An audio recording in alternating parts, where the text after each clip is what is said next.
ఇవాళ డయాబెటీస్ వలన మన కాళ్ళ చర్మంలో వచ్చే చేంజెస్ గురించి డిస్కస్ చేద్దాం. డయాబెటీస్ వల్ల 2 రకాల డ్యామేజ్లు అవుతుంటాయి కాళ్ళల్లో. ఒకటి మైక్రో సన్నటి రక్తనాళాల్లో వచ్చే చేంజెస్, దానివల్ల అవి డ్యామేజ్ అవడం వల్ల వచ్చే చేంజెస్. ఇంకోటి కాళ్ళలో వెళ్ళే నరాలు ఎఫెక్ట్ అవ్వడం వల్ల వచ్చే చేంజెస్. ఈ రెండు ఎఫెక్ట్ అవ్వడం వల్ల డయాబెటీస్ వల్ల వచ్చే చేంజెస్ మనకు కనపడుతుంటాయి. ఫర్ ఎగ్జాంపుల్ ఈ ఏంజియోపతి అంటారు. ఈ రక్తనాళాల్లో ఏదైతే చేంజెస్ వస్తాయో డయాబెటీస్ వల్ల అవి బ్లాక్ అయిపోతుంటాయి. ఈ బ్లాక్ అయిపోయి ఈ చర్మం అంతా సన్నగా అయిపోతుంటుంది. రక్త ప్రసరణ తగ్గిపోవటం వల్ల చర్మం పల్చగా అయిపోతుంది, చర్మం ఫ్రెజైల్ అయిపోతుంది. సో ఈ ఫ్రెజైల్ అయిపోయిన చర్మం ఈజీగా డ్యామేజ్ అవ్వచ్చు. ఇది ఏంజియోపతి చేంజెస్ అంటారు.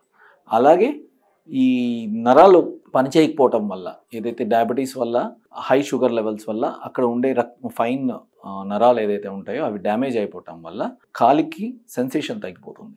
ఈ సెన్సేషన్ తగ్గిపోవటం వల్ల ఏమవుతుందంటే నడిచినప్పుడు కానీ ఏదైనా చిన్న చిన్న ఇంజురీస్ జరిగినప్పుడు అవి సెన్సేషన్ లేకపోవటం వల్ల, వాళ్ళ దృష్టికి రాకపోవటం వల్ల అది నెగ్లెక్ట్ అవుతాయి. అది నెగ్లెక్ట్ అవ్వడం వల్ల ఏమవుతుంది, ఆ చిన్న పుండు ఏదైతే డ్యామేజ్ అవడం వల్ల పుండు ఫామ్ అవుతుందో అది తెలుసుకొని చూసేసరికి పెద్దదైపోతుంది.